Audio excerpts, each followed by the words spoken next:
தென்னவன் media நேயர்கள் அனைவருக்கும் வணக்கம். இன்னைக்கு நம்ம கூட டிஃபென்ஸ் எக்ஸ்பர்ட் டாக்டர் திரு நிரஞ்சன் அவர்கள் இணைஞ்சிருக்காங்க. நம்ம போன நிகழ்ச்சியிலேயே சொன்ன மாதிரி இது ஒரு கேள்வி பதில் செக்ஷனாக இந்த வீடியோ அமைய போகுது. மக்களுடைய, அதாவது நம்ம பார்த்துக்கிட்டு இருக்கக்கூடிய சப்ஸ்கிரைபர்ஸ், நம்மளுடைய வியூவர்ஸோட கேள்விகளுக்கு நிரஞ்சன் சார் பதில் சொல்லுவாங்க. ஸோ சார் வணக்கம் சார். வணக்கம், ஜெய்ஹிந்த். ஜெய்ஹிந்த் சார். இந்த செஷனுக்குள்ள போறதுக்கு முன்னாடி இதுவரைக்கும் நம்ம சேனலை சப்ஸ்கிரைப் செய்யாத நபர்கள் சப்ஸ்கிரைப் செய்து ஆதரவு தரும்படி தாழ்மையோடு கேட்டுக்கொள்கிறோம். முதல் கேள்வி என்னன்னா சார், ஆக்சுவலா இந்திய இறையாண்மைக்கு எதிராக செயல்படும் போலி போராளிகளை தேச பாதுகாப்பு சட்டத்தில் ஏன் கைது செய்யக்கூடாது? இது பற்றி உங்கள் கருத்து என்ன அப்படின்னு சொல்லிட்டு சண்முகராஜ் அப்படிங்கிறவர் கேட்டிருக்காரு. ஆசனூர் திருநெல்வேலியிலிருந்து கேட்டிருக்காரு. நன்றி, கேள்விக்கு நன்றி. சண்முகராஜ் சார், இங்க பிரச்சனை என்னன்னா, இவங்க தேச விரோத சக்திகள்னு சொல்லிட்டு உட்கார்ந்து அன்னைக்கு தெரியல. பெரும்பாலுமானோர் இவங்க என்னவோ இளைஞர் சமுதாயத்துக்காக வந்த விடிவெள்ளிகள், இவங்க இளைஞர் சமுதாயத்தை காப்பாற்ற வந்த பரமஹம்சர்கள் அப்படின்னு நினைச்சிட்டு இருந்தாங்க. போக போக தெரியும் அப்படின்னு சொல்லிட்டு கழுத தெரிஞ்சு கட்டெரும்பா போச்சுன்னு சொல்ற மாதிரி கடைசியில இது உண்மையாலேயே இது ஒரு காக்ரோச் தான், குரூக்கட் பார்ட்டி தான், குரூக்கட் ஜோக்கர்ஸ் பார்ட்டி, சிஜேபி அப்படின்னா குரூக்கட் ஜோக்கர்ஸ் பார்ட்டி.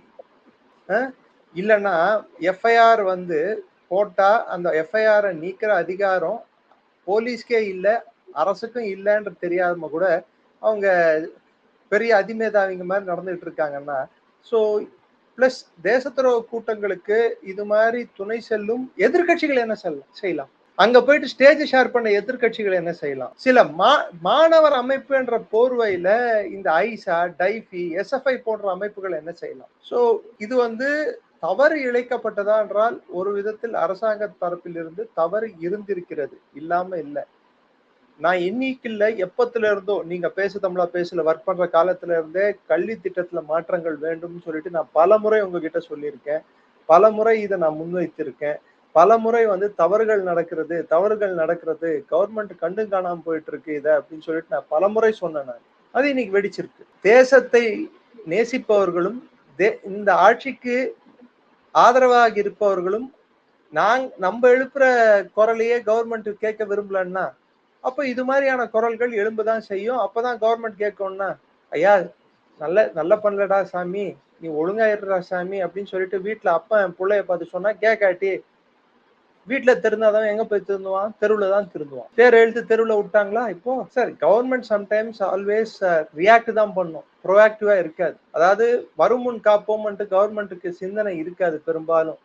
வந்த பின் பார்ப்போம் அப்படின்னு தான் இருக்கும். வந்த பின் பார்த்தாதான் ஏதோ இவங்க ஆக்கப்பூர்வம் பண்ணதா உலகத்தை நம்ப வைக்க முடியும், கண் தொடப்பு நாடகங்கள் நிறைய நடத்த முடியும். இப்ப கூட இது என்னை பொறுத்த வரைக்கும் இந்த சட்டம் ஏற்றுவதோ இல்லை இதற்கு தண்டனைகள் கடுமையாக்குவதோ ஒரு பகுதி தான், இன்னொரு பகுதி இன்னும் மிச்சமா இருக்கு. அதுக்கான மாற்றங்கள் டெஃபினட்டா செஞ்சாகணும். பின்வரும் கேள்விகள்ல அது என்னன்னு சொல்லிட்டு நான் சொல்றேன். கண்டிப்பா சார். இரண்டாவது கேள்வி என்னன்னா, அசோக் குமார் அப்படிங்கிறவர் காரைக்குடியிலிருந்து அனுப்பியிருக்காரு. தயவு செய்து சோசியல் மீடியா இந்திய அரசின் கட்டுப்பாட்டில் இருக்க வேண்டும். அந்நிய சோசியல் மீடியா இந்த யூடியூப் வரை அனைத்தையும் ஒழித்து இந்திய தேசத்திற்கென சோசியல் ஆப் வேண்டும், அரசாங்கம் முன்னெடுக்க வேண்டும். இதற்கு யார் அழுத்தம் கொடுக்க முடியும்? இந்த விஷயத்தில் இந்த அரசாங்கம் மெத்தன போக்கில் இருக்கிறது. நிரஞ்சன் சார், உங்க பதிலை எதிர்நோக்கி காத்திருக்கும் தேச நலன் விரும்பி ஜெய்ஹிந்த் அப்படின்னு சொல்லியிருக்காரு சார். நன்றி அசோக் குமார் சார். பிரச்சனை என்னன்னா, இந்தியால இன்னும் அந்த அளவுக்கான டெக்னாலஜிக்கல் வளர்ச்சி இன்னும் நம்ம அடையவில்லை என்பது ஒரு கவலை அளிக்கக்கூடிய ஒரு விஷயம். ரெண்டாவது, நம்மளோட டிபெண்டன்ஸ் ஆன் ஃபாரின் டெக்னாலஜி இன்னும் இருந்துகிட்டு தான் இருக்கு. நம்ம அந்நிய நாட்டை நம்பி, சோசியல் மீடியாவை நம்பி காலத்தை தள்ளுறது ஒரு ஒரு ஒரு அவல நிலையா தான் நான் பார்க்கிறேன். உதாரணத்துக்கு ஜோஹோட ஸ்ரீதர் வேம்பு சார் அரட்டை அப்படின்னு சொல்லிட்டு கிட்டத்தட்ட வாட்ஸ்அப்க்கு இணையான ஒரு விஷயத்த செயல்படுத்தினார். இது வரைக்கும் நம்ம எத்தனை பேர் அரட்டையை டவுன்லோட் பண்ணிருக்கோம் போன்ல? அது ரொம்ப பிரபலமா இருந்துச்சு. ஆனா எனக்கு மெசேஜ் அனுப்புறதுக்கு ஆள் இல்ல. ஆமா, நம்ம டவுன்லோட் பண்ணி வச்சிருக்கோம், ஆனா அதை நம்ம யூஸ் பண்ண. நான் வச்சிருக்கேன் சார். ஏன்னா மத்தவங்க யாரும் அதுல வரல.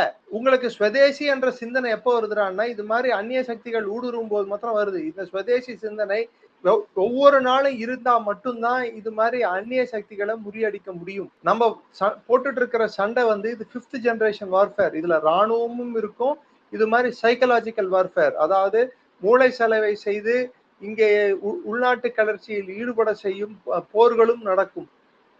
நெரேட்டிவ் வார்ஸ் அப்படின்னுவாங்க, இன்ஃபர்மேஷன் வார்ஃபேர் அப்படின்னுவாங்க. செய்தியை வந்து திரித்து அதை அவங்களுக்கு சாதகமா பயன்படுத்தக்கூடிய யுத்தம் தான் என்று நடந்து கொண்டிருக்கிறது. இன்னும் புரியுற மாதிரி சொல்லணும்டான்னா, இவங்க விளையாடி இருக்கிறது எல்லாமே இதை வந்து என்ன அப்படின்னு சொல்லி நாங்க கூப்பிடுவோம்டான்னா வெஜ் டிரைவிங் ரூமர் அப்படின்வோம். 2 பிரிவினர் இடையே ஒரு விரிசலை உண்டாக்குவது சமூகத்துல, இல்லைன்னா ஆங்ஸ்ட் ரூமர். இன்னும் குறிப்பிட்டு சொல்லணும்னா இது ஆங்ஸ்ட் ரூமர். அதாவது உங்களுக்கு உங்களோட அங்கீகாரம் போயிடுச்சு, உங்களுக்கு கொடுக்க வேண்டிய சலுகை போயிடுச்சு, அது போயிடுச்சு, இது போயிடுச்சுன்னு சொல்லிட்டு ஒரு பிம்பத்தை கட்டமைச்சு இதனால இந்த அரசாங்கத்தை தூக்கி அடிக்கணும்னு சொல்லிட்டு ஒரு எடுத்துட்டு வரணும்னு சொல்ற அந்நிய சக்திகளின் கைக்கூலிகளின் சேட்டை தான் இது. இல்லைன்னா பிரதமரோட வீடியோவையே வந்து தப்பா எல்லாம் டிலீட் ஆகல, தெரிஞ்சதான் டிலீட் ஆச்சு. அதுக்கண்டு சோசியல் மீடியாவை உடனடியா பேன் பண்ண முடியாது. அதுக்கு மாற்று நம்மிடம் இருக்கும் வரை பேன் பண்ணா, இன்ஃபேக்ட் எனக்கே கூட அந்த கருத்து இருக்கு பேன் பண்ணணும்னு சொல்லிட்டு சில நேரங்கள்ல. ஆனா அதை பேன் பண்ணா அதற்கு மாற்று என்ன அப்படின்னு கேள்வி நம்ம இருக்கக்கூடிய குழந்தை ட்விட்டரையும் இன்ஸ்டாகிராமையும் மொபைல்ல இருந்து டிலீட் பண்ணி விடுங்க. முதல்ல வீட்டுல நெறிப்படுத்துங்க இளைஞர் சமுதாயத்தை. 7ஆம் கிளாஸ் படிக்கிற பிள்ளைக்கு 8ஆம் கிளாஸ் படிக்கிற பிள்ளைக்கு இன்ஸ்டாகிராம்ல வந்து அக்கௌண்ட் ஓபன் பண்ண விடாதீங்க, பேன் இட். அதுக்கு அரசாங்கம் ஆக்கப்பூர்வமா சட்டம் எடுத்துட்டு வரணும். 18 வயசு மேற்பட்டவர்களுக்கு மட்டும்தான் இன்ஸ்டாகிராம்னு சொல்லிட்டு அதுக்கு இன்ஸ்டாகிராமுக்கு ஆதார் கார்டை இணைச்சு விடுங்க. ஆதார் கார்டுல ஏஜ் தெரிஞ்சிடும்ல. இல்ல ஏதோ ஒரு வழிமுறை எடுத்துட்டு வாங்க. அவன் பர்த் சர்டிபிகேட் அப்லோட் பண்ணாதான் இன்ஸ்டாகிராம்ல வந்து ஒர்க் ஆகும்னு சொல்லுங்க. ஆதார் கார்டாவது பேர் ரிலீஸ் ஆயிடும், பர்த் சர்டிபிகேட் ஆன்லைன்ல தானே இருக்கு, பர்த் சர்டிபிகேட் அப்லோட் பண்ணாதான் இன்ஸ்டாகிராம் ஆக்டிவேட் ஆகும்னு சொல்லுங்க.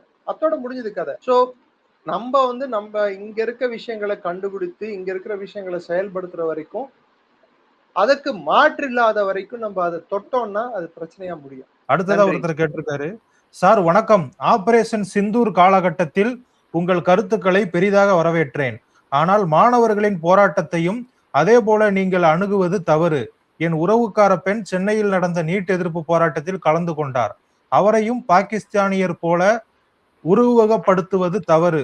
நாராயணன் குஜிலியம்பாறையிலிருந்து அனுப்பியிருக்காரு. நாராயணன் சார், உண்மையான இளைஞர் போராட்டங்களை நானும் வரவேற்கிறேன். இளைஞர் இந்த சமுதாயத்தில் போராட வேண்டும். அவர்கள் வாங்க வேண்டிய சலுகைகளுக்கு, அவர்களுக்கு நியாயமாக கிடைக்க வேண்டிய விஷயங்களுக்கு அவர்கள் போராடினால் என் போன்ற பல பேர் அதற்கு உறுதுணையாக நிற்பார்கள். ஆனா பாரத் தேரே டுக்குடே ஓங்கே, இன்ஷா அல்லா என்ற கோஷத்தை மாணவர்கள் எழுப்பினால், எப்படி ஜந்தர் மந்தல எழுப்பப்பட்டதோ, ஆசாத் காஷ்மீர் என்ற கோஷங்களை எழுப்பினால், இந்தியா துண்டாடப்பட வேண்டும் என்ற கோஷங்களை எழுப்பினால், இராணுவத்தை கொச்சைப்படுத்தினால், அதற்கு இந்த மாணவர்கள் துணை செல்வது என்னை பொறுத்தவரை சரியில்லை. ஒருவேளை இவர்களே நாளைக்கு ஒரு அதிகாரிகளாக உட்காரும் போது அவர்கள் என்ன சிந்திப்பார்கள், அவர்கள் என்ன நடவடிக்கை எடுப்பார்கள் என்று நினைச்சு பாருங்க. சோ ஜனநாயகம், என்னோட கருத்தை நீங்க ஏத்துக்கலாம், ஏத்துக்காமலையும் போலாம். அது என்னோட தனிப்பட்ட கருத்தாக.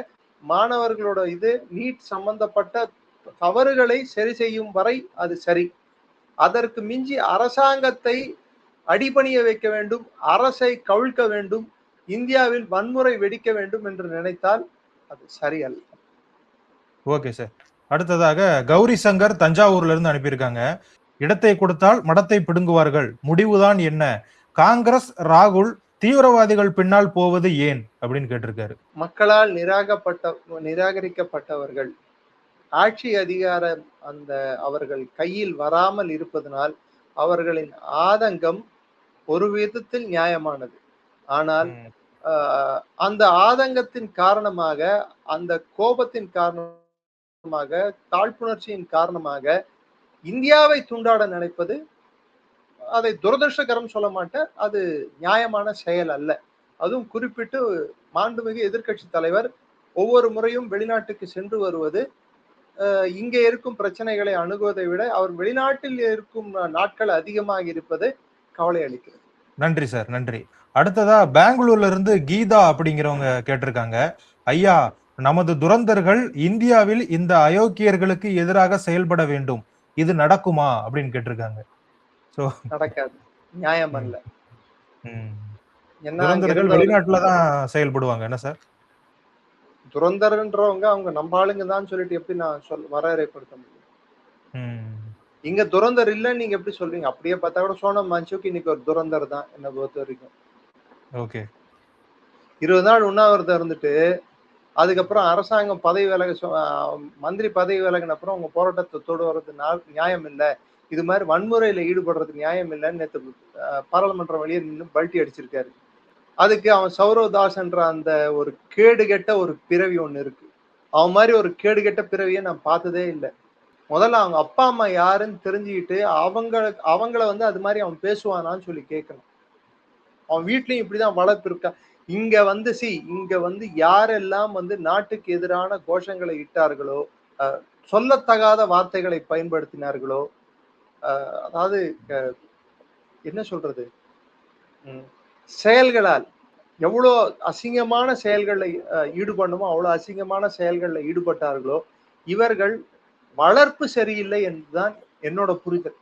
எந்த பிள்ளையும் மண்ணில் பிறக்கையில் எந்த குழந்தையும் நல்ல குழந்தைதான் மண்ணில் பிறக்கையிலே, எந்த குழந்தையும் நல்ல குழந்தைதான் மண்ணில் பிறக்கையிலே, அவன் நல்லவனாவதும் தீயவனாவதும் அன்னை வளர்ப்பினிலே. அவங்கவுங்க தாயாரோட வளர்ப்பு சரியில்லைன்னு தான் இது மாதிரி தருதலைங்களா வந்து நிற்கும். தற்குறி தருதலைகளின் கட்சி ஒரு கூட்டம் தான் டெல்லியில நம்ம பார்த்தது. Okay sir. அடுத்ததாக மகேஷ் சென்னை மடிப்பாக்கத்துல இருந்து கேட்டிருக்காங்க. 3 கேள்விகள் கேட்டிருக்காங்க sir. Dearest Niranjan sir, what the government should do completely eliminate replication of such so-called Gen Z protest for any other issues? இது வந்து முதல் கேள்வி.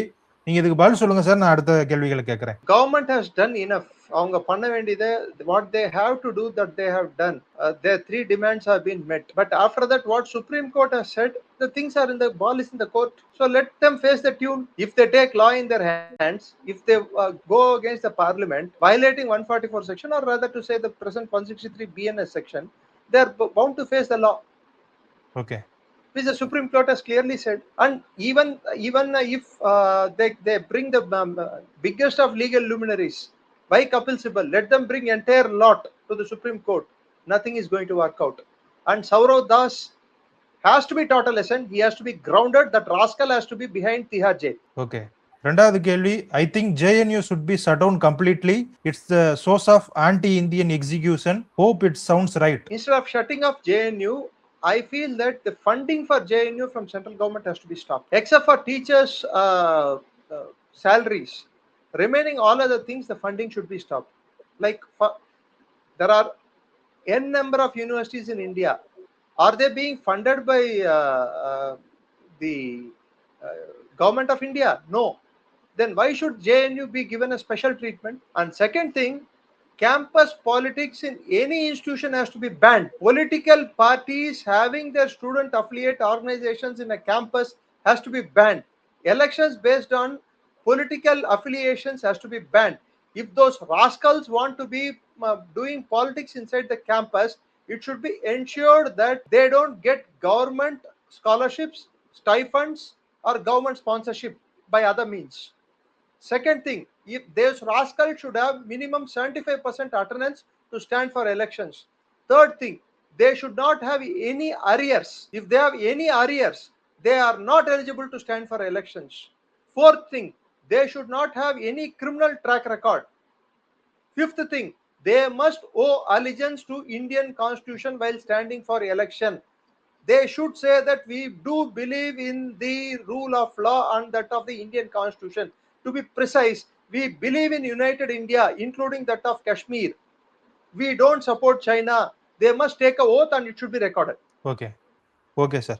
தேர்ட் கொஸ்டின், இதுவுமே நிறைய பேர் கேட்டிருந்தாங்க, இவங்களும் கேட்டிருக்காங்க அப்படிங்கறனால பொதுவா அதுல கேட்டுருவோம். Is it justifiable to leave Abhijit, Saurav Das and Ashutosh Ranga to left scot free? I think I have answered this. Their place is in Tihar jail.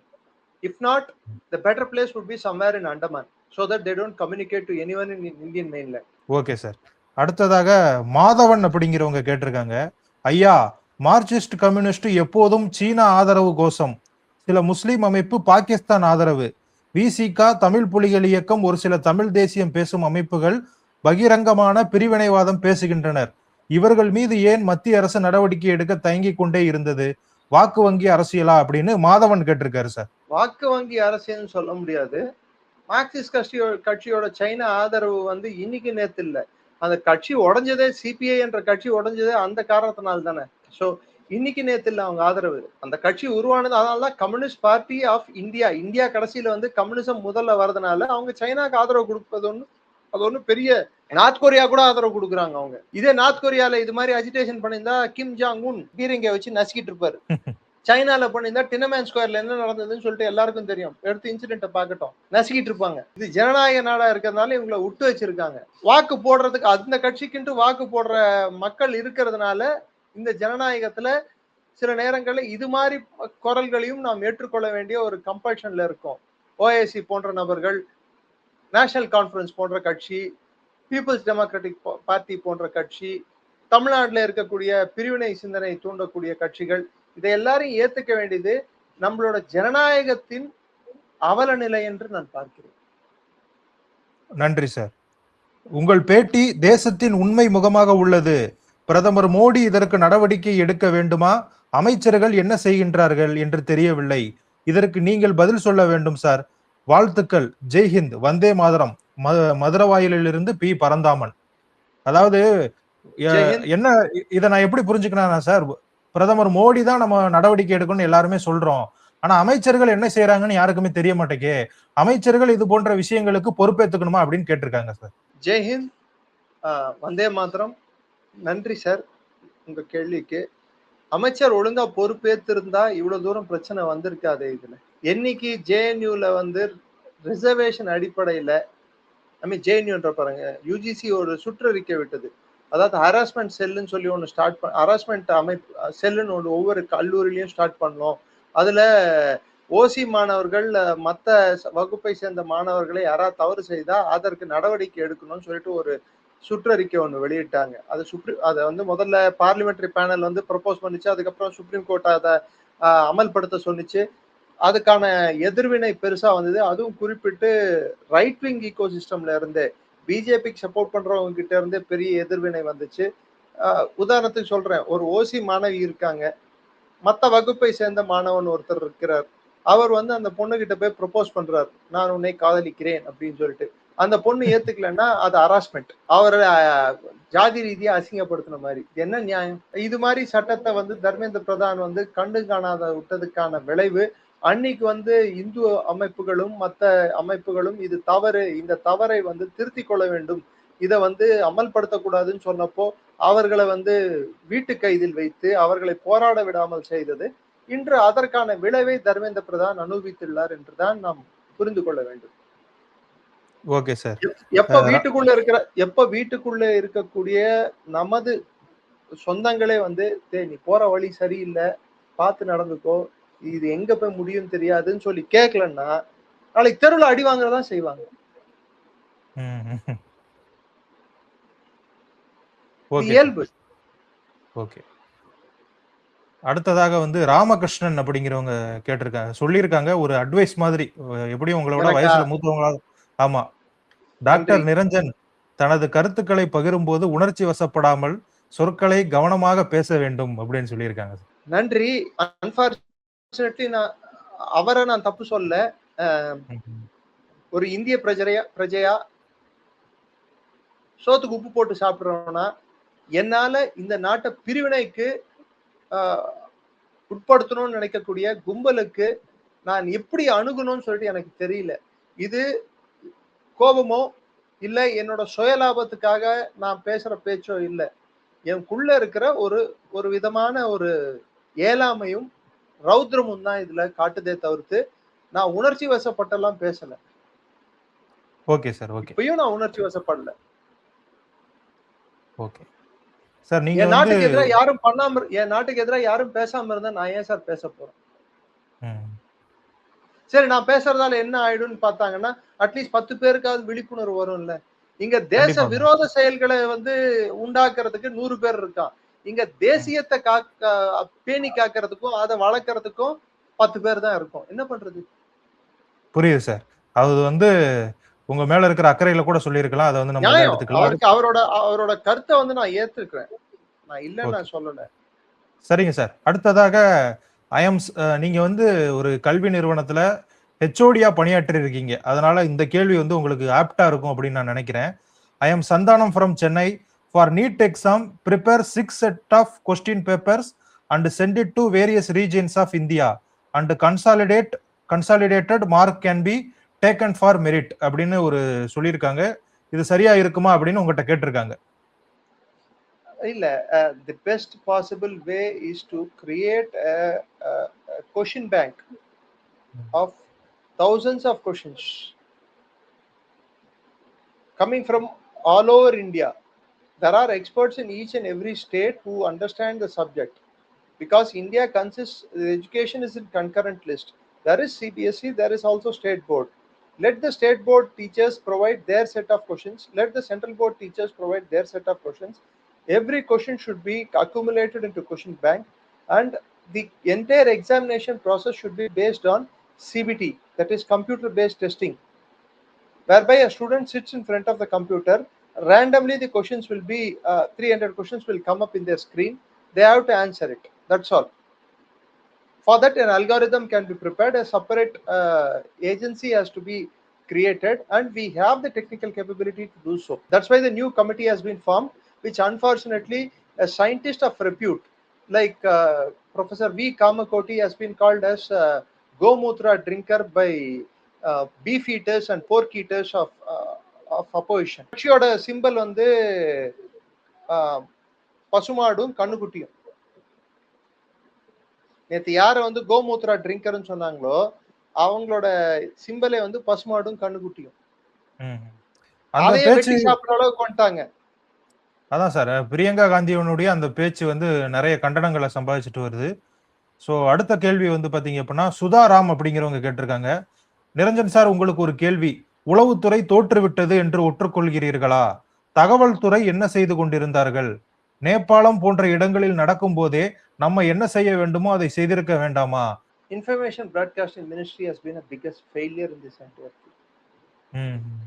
இந்த 12 ஆண்டுகள்ல இந்தியாவோட இன்ஃபர்மேஷன் பிராட்காஸ்டிங் நல்ல தலைக்கு தலாணி வச்சு தூங்கிட்டு இருக்கு. அன்பார்ச்சுனேட்லி தமிழகத்தை சேர்ந்தவரும் அதுல மந்திரியா இருக்கிறது கவலை அளிக்கிறது. அவர் அந்த வேலையை பார்க்கறதுக்கு பதிலாக இங்க வந்து எம்எல்ஏ எலெக்ஷன் நின்னாரு. So it is a failure. Communication failure இருந்திருக்கு. பல வகையில இதை கம்யூனிகேஷன் ஃபெயிலியர் நான் சொல்லுவேன். நெரேட்டிவை வந்து இவங்களால ஜென்ரேட் பண்ண முடியல. அவங்களுக்கு எதிரான நெரேட்டிவ். உளவுத்துறை ஃபெயிலியர் ஆயிருக்கான்னு அவன் ஃபெயிலியர் ஆயிருக்கு. நான் இல்லைன்னு நான் சொல்ல. இத்தனை பேர் வருவாங்க, இப்படி மாதிரி வன்முறை வெடிக்கும், இதெல்லாம் வந்து அவங்க முன்கூட்டியே கவனிக்க முடியல. ஒண்ணு உண்மை, உளவுத்துறையின் வெற்றிகள் பேசப்படாமல் இருக்குமே தவிர்த்து தோல்விகள் எல்லோரும் அறிந்த விஷயங்களாக இருக்கு. ஈஸியா தவறு சொல்லக்கூடிய ஒரு அமைப்பு உளவுத்துறை. உளவுத்துறைக்கு இணையாக அங்க நடந்த கலவரத்துக்கு யார் பதில் கூற வேண்டும் என்றால் டெல்லி போலீஸ். ஸோ தவறு நடந்திருக்கிறதுனாலதான் இது மாதிரி சட்டவிரோத சக்திகள் அதுக்குள்ள உள்ள நுழைந்தன. ஒருவேளை சட்டவிரோத சக்திகள் உள்ள நுழைய விட்டால் கூட கவர்மெண்ட்டுக்கு லாங் டேர்ம் ஆதாயம் இருக்கிறது என்று கவர்மெண்ட்டே கூட விட்டுருக்கலாம். நான் என்ன கேட்கிறேன், இந்த அபிஜித் தீப்கே, இந்த சௌரவ் தாஸ், இந்த ஆசுதோஷ் ரங்கா, இந்த dance baby dance Vijay Dahiya, இவங்க எல்லாம் வந்து ஆதார் கார்டை செக் பண்ணும்போது போலீசார்கள் அங்க வரக்கூடிய நபர்களை ஏன் வந்து அதை எதிர்த்தார்கள்? 144 தடை உத்தரவை ஏன் மீறினார்கள்? அதாவது 163 தடை உத்தரவை ஏன் மீறினார்கள்? ஸோ இது ரெண்டுமே வந்து it is a subject that should be decided by the court. But ஒண்ணு உண்மை, உளவுத்துறை வந்து என்ன மாதிரியான பிரச்சனைகள் வெடிக்கும் என்பதை மேலோட்டமா அவங்களால புரிஞ்சிக்க முடிஞ்சதே தவிர்த்து அன்னைக்கு அந்த சூழ்நிலையில என்ன மாதிரியான ஒரு பெரிய அளவுக்கான தாக்கம் இருக்கக்கூடும் என்பதை கணிக்க முடியவில்லை. ஏன்னா இந்தியா போன்ற நாட்டுல இது மாதிரி உள்நாட்டுக்குள்ள நடக்கக்கூடிய பிரச்சனைகளுக்கு வந்து உளவுத்துறை நமக்கு இருந்தாலும் அது எல்லா சமயங்களையும் வந்து ஹார்ட் மெஷர்ஸ்னா ஒரு தீவிரவாதி அணுகிற மாதிரியோ இல்ல ஒரு நக்சல் அமைப்பு அணுகிற மாதிரியோ மக்களை அணுக முடியாது. ஃபெயிலியர் நடந்திருக்குன்னு நடந்திருக்கு. Okay sir, okay sir. எஸ்ஓபிஸ ரொம்ப மாத்த வேண்டிய கட்டாயம் இருக்கு. ஸ்டாண்டர்ட் ஆப்பரேட்டிங் ப்ரொசீஜர்ஸ இனிமேல் எங்க பர்மிஷன் கொடுக்கணும், இதுல இருந்து கத்துக்கொண்ட பாடங்கள் அப்படின்னு நம்ம சில பாடங்களை நான் வந்து பாக்குறது, 3 கிலோமீட்டர் 2.5 கிலோமீட்டர் 3 கிலோமீட்டர் தொலைவில் பாராளுமன்றத்துக்கு இது மாதிரி போராட்ட இடத்தை கொடுக்க கூடாது. எங்கேயாவது ஒரு 5 கிலோமீட்டர் தள்ளி கொடுக்கணும். பொத்தல் காடா இருக்கணும். பக்கத்துல தண்ணி கூட கிடைக்கூடாது, எதுவும் கிடைக்கூடாது, பஸ் ரீச் ஆகக்கூடாது. நாக்காபந்தி என்ன, ஒரு இடத்துல வந்து அவங்க டிராபிக்க கட் பண்ணாங்கடான்னா அந்த இடத்த கட் பண்ண மாதிரி இருக்கணும். அது சிட்டி அவுட்டர்ல இருக்கும். பொதுமக்களுக்கு இடையூறு இல்லாத இடமா இருக்கணும். இது முதல் ஸ்டெப் அவங்க பண்ண வேண்டியது. ஜந்தர் மந்தர்ல இனிமேல் ப்ரொடெஸ்டுக்கு இடமே கொடுக்க கூடாது எனக்கு தெரிஞ்சு. Okay okay sir. ரெண்டாவது, யார் ப்ரொடெஸ்ட் பண்ண வராங்க, எத்தனை பேர் வராங்க, அவங்க பேர்கள் என்ன, அந்த ஆர்கனைசேஷன் என்ன, எஸ்பெஷலி இளைஞர் அப்படின்னு சொன்னாங்கன்னா அந்த லிஸ்ட்டை முதல்ல அவங்க ஹேண்ட் ஓவர் பண்ணணும். அதை போலீஸ் கிராஸ் வெரிஃபை பண்ணணும். அது அமைதியான போராட்டமா இருந்தா அவங்க கொடுப்பாங்க, வன்முறை போராட்டமா இருந்தா கொடுக்கறதுக்கு தயங்குவாங்க. மல்டிபிள் கேட் என்ட்ரிஸ் வைக்க கூடாது. வைகேரியஸ் லைபிலிட்டின்னு சொல்லுவாங்க. இந்த போராட்டத்துல வெடித்த வன்முறைக்கு vicariously Abhijit Dipke, Ashutosh Ranga, this fellow that rascal Sourav Das are liable. Night போயிட்டு கூத்தாடக்கூடாது, தண்ணி அடிச்சுட்டு டோப் அடிச்சுட்டு. அவன் ஆடி இருக்கான். கேட்டா அதை தப்பு சொல்றவங்கள aunties and uncles and boomers, டே உங்க அப்பா கூட ஒரு பூமர் அதான்டா இருப்பான், டோமர். உன்னை பெத்த தருதலை கூட அதுவே ஒரு தருதலையா இருந்தாதான் நீ தருதலையா வந்து பிறந்திருப்ப. அதுவும் அந்த அவங்கள பூமர்னு சொல்றிய டோமர், அவனும் ஒரு பூமரா தான் இருப்பான். So less set the better about this rascals. இதுக்கு மேல என்ன பேச வச்சீங்கன்னா வாயில திருவாய்மொழியும் திருவாசகமும் தான் வரும் எனக்கு. தங்கவேலு அப்படிங்கிற ஒரு கேட்டிருக்காரு சார். அவர் என்ன சொல்லியிருக்காரு அப்படின்னு பாத்தீங்கன்னா, அமெரிக்காவில் போராட்டங்கள் நடக்கிறது, ஐரோப்பாவில் போராட்டங்கள் நடக்கிறது, ஆனால் இந்தியாவிலும் பாகிஸ்தானிலும் போராட்டங்கள் நடந்தால் வெளிநாட்டு சதி என சொல்கிறார்கள். ஏன் மற்ற கண்டங்களில் இதை சொல்வதில்லை? இந்தியாவும் பாகிஸ்தானும் மட்டும்தான் தனது மக்களின் போராட்டத்தை நியாயப்படுத்தாமல் இருக்கிறார்கள், அதன் மீது பழி சொல்கிறார்கள் அப்படின்னு சொல்லியிருக்காரு சார் தங்கவேலு அப்படிங்கிறவர். தங்கவேலு சார், அமெரிக்கால கூட நோ கிங்ஸ் ப்ரொடெஸ்ட்னு ஒன்று நடக்குது. ஒவ்வொரு 15 நாளைக்கு ஒருக்கா ட்ரம்ப்புக்கு எதிரான போராட்டம் நடக்குது. அதுக்கு ட்ரம்ப் வந்து மற்ற அந்நிய சக்திகள் தான் இதுல இன்வால்வ்டு, என்ன பதவியிலேருந்து விளக்குறதுக்குன்னு சொல்லிட்டு இருக்காரு. பிரிட்டன்ல குரூமிங் கேங்ஸ்க்கு வந்து பாகிஸ்தான் தான் ரெஸ்பான்சிபிள்னு சொல்லிட்டு அங்கேயும் சொல்லிட்டு தான் இருக்காங்க. ஐரோப்பிய ஒன்றியத்துல இருக்கக்கூடிய பல்வேறு நாடுகள் வந்து வெளியில இருந்து வந்த மத்த, அதாவது அரபு நாடுகள்ல இருந்து வந்தவர்கள் இங்க வெடிக்கக்கூடிய கலவரங்களுக்கு காரணம் சொல்லிட்டு இருக்காங்க. சார் தயவுசெய்து கொஞ்சம் உங்கள் பார்வையை விரிவுபடுத்தி நீங்கள் பார்த்தால் எங்க என்ன நடக்குதுன்னு சொல்லிட்டு தெரிய வரும். பாகிஸ்தானையும் இந்தியாவையும் ஒரே தட்டுல வச்சு பாக்குறதே நான் தப்பா நினைக்கிறேன். பாகிஸ்தான்ல நடக்கக்கூடிய போராட்டங்களை அங்க அடக்குமுறை எப்படி இருக்குன்னு கொஞ்சம் யோசிச்சு பாருங்க, இங்க அடக்குமுறை எப்படி இருக்குன்னு கொஞ்சம் யோசிச்சு பாருங்க. அந்த அடக்குமுறை இங்க கையாண்டால் இங்க உயிர் சேதங்கள் எந்த அளவுக்கு இருக்குன்னு சொல்லிட்டு யோசிச்சு பாருங்க. ஸோ பாகிஸ்தான் இந்தியாவையும் நீங்க ஒரே சமநிலையில் வைத்து பார்ப்பதே நான் ஏற்றுக்கொள்ளாத ஒரு விஷயம். இந்தியாவில் போராட்டங்கள் வெடிக்கும் போது அந்நிய சக்திகள் அதில் ஊடுருவி இல்லைனா அப்படின்னு கேட்டா நான் என்ன கேட்கிறேன், ராணுவத்தை திட்ட வேண்டிய அவசியம் என்ன? காஷ்மீர் ஆசாத் காஷ்மீரா விட்டு போன்னு சொல்லிட்டு அங்க நீட்டுக்கும் ஆசாத் காஷ்மீருக்கு என்ன சம்பந்தம்? நீட்டுக்கும் ஆர்டிகல் 370க்கு என்ன சம்பந்தம்? நீட்டுக்கும் ராமருக்கும், அதாவது கடவுள் ராமருக்கும் என்ன சம்பந்தம்? நீட்டுக்கும் காஷ்மீரோட பிரிவினைக்கும் என்ன சம்பந்தம்? நீட்டுக்கும் நார்த் ஈஸ்டுக்கும் என்ன சம்பந்தம்? இதுக்கெல்லாம் பதில்கள் உங்ககிட்ட இருந்தா தயவு செய்து நீங்க அடுத்த இதுல நீங்க எனக்கு விளக்கம் கொடுத்தீங்கன்னா நான் உங்களுக்கு விரிவான விளக்கம் கொடுக்க தயார். சோ அப்ப அந்நிய சக்திகள் இருக்கிறதா இல்லையா என்று தயவு செய்து நீங்களே எடுத்து பாருங்க. அப்ப சொல்றவங்க எல்லாம் போய் நீங்க சொல்றது கரெக்ட் நான் எடுக்கூடாது sir, sorry. Okay sir. Aadhavan Punniyamoorthy அப்படிங்கிறவர் கேட்டிருக்காரு, போரில் பின்வாங்குவது தவறில்லை, ஆனால் அது ஒரு புதிய வியூகத்துடன் இருக்க வேண்டும், அதை மோடி செயல்படுத்துவார் என்று நான் நினைக்கிறேன். இந்த கரப்பான் பூச்சியை அரசியலுக்கு வரவைத்து எதிர்கட்சிகளை பின்னடைவு செய்ய இவர்களை பயன்படுத்தி வரும் தேர்தலை சந்திக்க வேண்டும், எதிரான ஓட்டுகளை பிரிக்க வேண்டும். ஐயாவின் கோபம் அனைவருக்கும் வருகிறது அப்படின்னு சொல்லியிருக்காங்க சார். அதாவது உங்களோட கோபம் எல்லாருக்கும் இருக்கான். அவர் வர கோபம் வந்தால்தான் மனுஷன். சோத்துக்கு உப்பு போட்டு திங்கிற எந்த இந்தியனா இருந்தாலும் இந்திய பாராளுமன்றத்தை நாங்கள் தகர்ப்போம், இந்திய ராணுவத்தை கேவலமாக பேசுவோம் என்று நினைக்கும் நபர்களை யாராலும் எந்த குடிமகனாலும் ஆதரிக்க முடியாது. ஸோ அத ஒரு பக்கம் இருந்தாலும் அவர் சொல்லியிருக்கிறது, இந்திய பிரதமர் வந்து என்ன முடிவெடுக்கிறார், என்ன அவர் பண்ண போறாரு, ஒருவேளை கரப்பான் கட்சி வந்து கட்சியாக மாறுமா, அப்ப கட்சியாக மாறும்போது கரப்பான் கட்சின்னு இசிஐ கிட்ட ரிஜிஸ்டர் பண்ண போனா அவங்க ரிஜிஸ்ட்ரேஷன் கொடுப்பாங்களா எலெக்ஷன் கமிஷனு?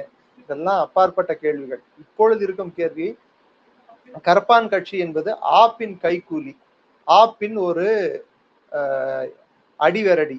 இல்லைன்னா இந்நேரத்துக்கு பஞ்சாபுக்கு போயிட்டு அங்க போய் மினிஸ்டரோட ரெசிக்னேஷனை கேட்டிருக்கணும், இல்ல தெலங்கானால போயிட்டு ரெசிக்னேஷனை கேட்டிருக்கணும். ஏன் கேரளாலேயே நூற்றுக்கணக்கான மாணவர்களை வந்து இதே இந்த கரப்பாம்பூச்சி மாணவர்களை கேரளா போலீஸ் கைது செய்துள்ளது. ஒமர் கலீது ரிலீஸ்க்கும் ஷர்ஜீல் இமாம் ரிலீஸ்க்கும் கரப்பானுக்கும் என்ன சம்பந்தம்? இவங்க நீட் ப்ரொடெஸ்ட்ல வந்து தேச துரோக குற்றத்தில் சிறையில் இருக்கக்கூடிய நபர்களை வந்து விடுவிக்க சொல்வது எந்த விதத்தில் நியாயம்? 101 பேர் மர்டர் கேஸ் அக்யூஸ்டு, 60 பேர் ரேப் அக்யூஸ்டு, 284 பேர் வந்து பிக் பாக்கெட்டு, செயின் ஸ்நாச்சிங் இந்த அக்யூஸ்டு. இது மாதிரி 989 பேர் வந்து, அதுல 6 பேர் பாஸ்கோ அக்யூஸ்டு, அதாவது மைனர்ஸை ரேப் பண்ண கேஸ்ல அக்யூஸ்டு. ஸோ இப்படிப்பட்டவர்கள் இவர்கள் போராட்டத்துக்குள் எப்படி நுழைந்தார்கள்? இதற்கு அபிஜித் தீப்கே, சௌரவ் தாஸ், அந்த சௌரவ் தாஸ் என்ன பண்ணோம், அவனை எடுத்துட்டு போயிட்டு முச்சந்தில நிக்க வச்சு சாட்டையால எப்படி அரபு நாடுகள் அடிக்கிறாங்களோ அது மாதிரி அந்த வெள்ளத்தோல் பீற வரைக்கும் அடிக்கணும்ன்ற. போலீஸ்காரன் மண்டைய உடைச்சல்ல, பாரு உனக்கு நடக்க போறத பாரு, கழி தின்னாதான் புத்தி வரும்.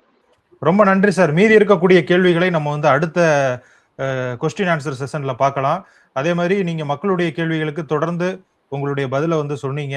உங்களை பத்தி விமர்சனம் நிறைய வரணும்னு எதிர்பார்க்கறீங்க. வரும் காலங்கள்ல மக்கள் விமர்சனம் வரணும் இல்ல. சி, அடிப்படையா ஒண்ணு புரிஞ்சுக்கோங்க, இங்க யாரும் வந்து 100% ரைட் 100% ராங் இல்ல.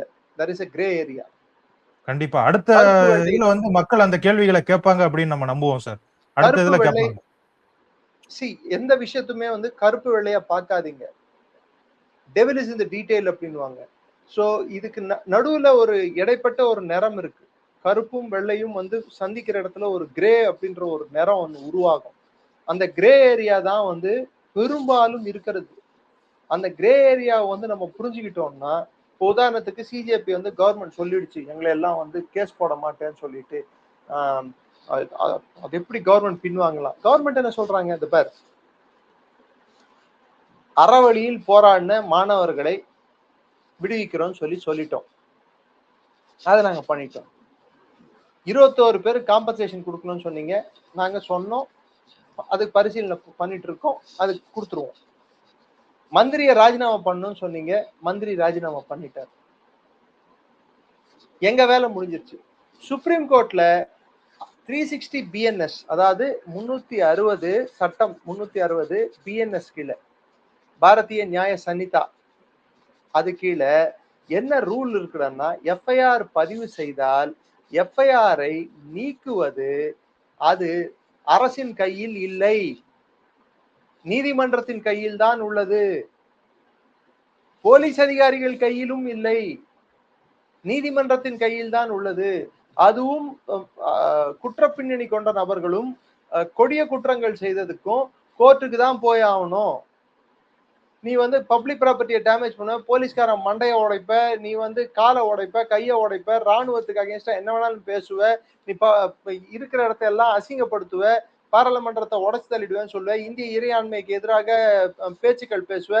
இதுக்கு எல்லாத்துக்கும் சட்டங்கள் இருக்குல்ல. இது சட்டத்தால் நடக்கக்கூடிய ஒரு நாடு. சட்டத்திட்டம்னு ஒண்ணு இருக்கு. காக்ரோச் வந்து கட்டர்ல இருக்கும், அதாவது காவால இருக்கும், அதுக்கு எந்த சட்டத்திட்டமும் இல்லை. அங்க மிதந்துட்டு கழிவை சாப்பிட்டுட்டு உட்காந்துட்டு இருக்கோம். அதே மாதிரி உன் புத்தி இருந்ததுன்னா அது நம்ம என்ன பண்ண முடியும்? ஸோ அரசாங்கம் அவங்க கேட்டதை பண்ணிட்டாங்க. நேற்று கோர்ட்டுக்கு போச்சு விஷயம். கோர்ட் என்ன சொல்லிடுச்சு, யாரெல்லாம் 18 வயசு கீழே இருக்காங்களோ மைனர் எல்லாம் ரிலீஸ் பண்ணு. ஃபர்ஸ்ட் டைம் அஃபண்டர்ஸ் மேல கேஸ் இருந்தா அவங்கள தூக்கி உள்ள போடு. ஹிஸ்டரி ஷீட்டர்ஸா இருக்கிறவங்கள வெளியே விட முடியாது, கேஸ நடத்து.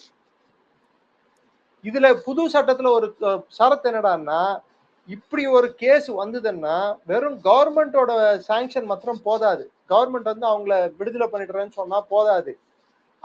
இன்னொரு பக்கத்துல விக்டிம்னு ஒருத்தன் இருப்பான் இல்ல, இவங்க உடைச்சாங்கல்ல, மண்டையை உடைச்சாங்கல்ல போலீஸ்காரங்கள, கைய கால மண்டையை உடைச்சாங்கல்ல, அந்த போலீஸ்காரர்கள் குடும்பம் வந்து போய் கேஸ் போட்டிருக்குல்ல சுப்ரீம் கோர்ட்ல, இவங்க எல்லாம் அத்துமீறி போராட்டம் பண்ணி எங்க தலையை உடைச்சாங்க அப்படின்னு சொல்லிட்டு. அப்ப விக்டிமா கேட்கணும்ல, அவன் தானே பாதிக்கப்பட்டவன், அவனை கேட்கணும்ல. அவனை கேட்டா அவன் என்ன சொல்லியிருக்கான், இல்ல இவங்க மேல ப்ராசிக்யூஷன் நடத்துன்னு சொல்லியிருக்கான். முடிஞ்சு போச்சா கதை.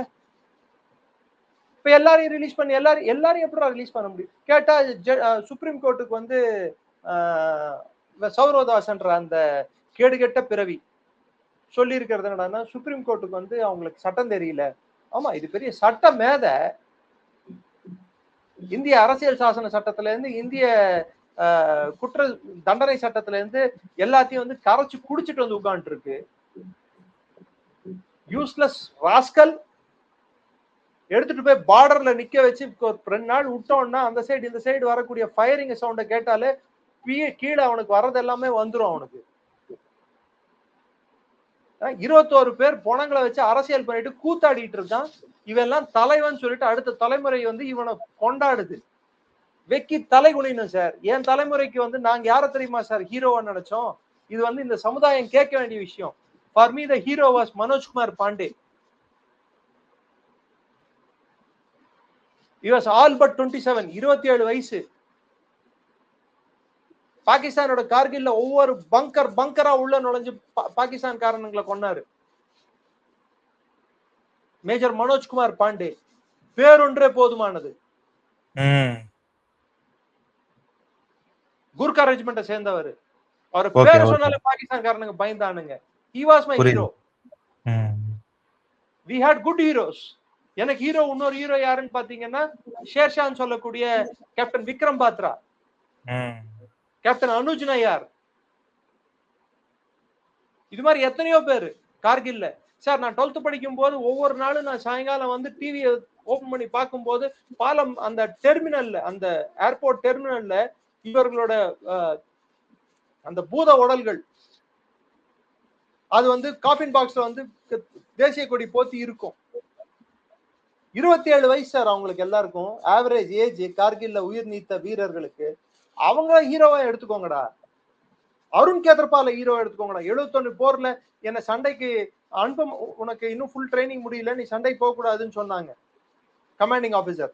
இல்ல நான் போயே தீரணும்னு சொல்லிட்டு சண்டை போட்டு போனார் Arun Khetrapal. He was 21 when he destroyed Pakistani attack. Battle of Pakarla. And he got Chakra. இன்னைக்கும் ஐஎம்ஏல இந்தியன் மிலிட்டரி அகாடமியில கடைசி ஸ்டெப்ஸ் அந்த ஆபீசர்ஸ் வந்து ட்ரைனிங் முடிச்சுட்டு அந்த ஸ்டெப்ஸ் ஏறி உள்ள போயிட்டு வெளியே வரும்போது தான் அவங்க ஆபீசர்ஸா மாறுறாங்க. அந்திம் பக் அப்படின்னுவாங்க. அந்த பிளாக்குக்கு பேரே அருண் கேத்ரபால் பிளாக். இங்க போங்க, இங்க ஓடிஏ இருக்கு. Major Parameswaran IPKF ஆபரேஷன்ல Paramvir Chakra win பண்ணவர். இவங்கள ஹீரோ எடுத்துக்கோங்கடா. இல்ல ஹீரோஸ்ன்னு பாத்தீங்கன்னா சச்சின் டெண்டுல்கர் இஸ் ஹீரோ. லேடிஸ்ல பாத்தீங்க பிவி சிந்து இஸ் ஹீரோ. நல்லவங்களை ஹீரோஸா ஏத்துக்கோங்கடா. எச்ச பொறுக்கீங்களே, தெரு பொறுக்கீங்களே, டோப் அடிக்கிறவனுங்களே, லோஃபருங்களே, இவங்களா உங்களுக்கு ஹீரோ? சமுதாய சீர்கேடுக்கு அடையாள சின்னங்களாக இருப்பவர்களை இவர்கள் தலைவர்களாக கொண்டாடுவது இந்த சமூகத்தின் அவலம். ஓகே சார், ரொம்ப நன்றி சார். உங்களுடைய நேரத்திற்கு மிக்க நன்றி. ஜெய்ஹிந்த் சார். நன்றி, ஜெய்ஹிந்த்.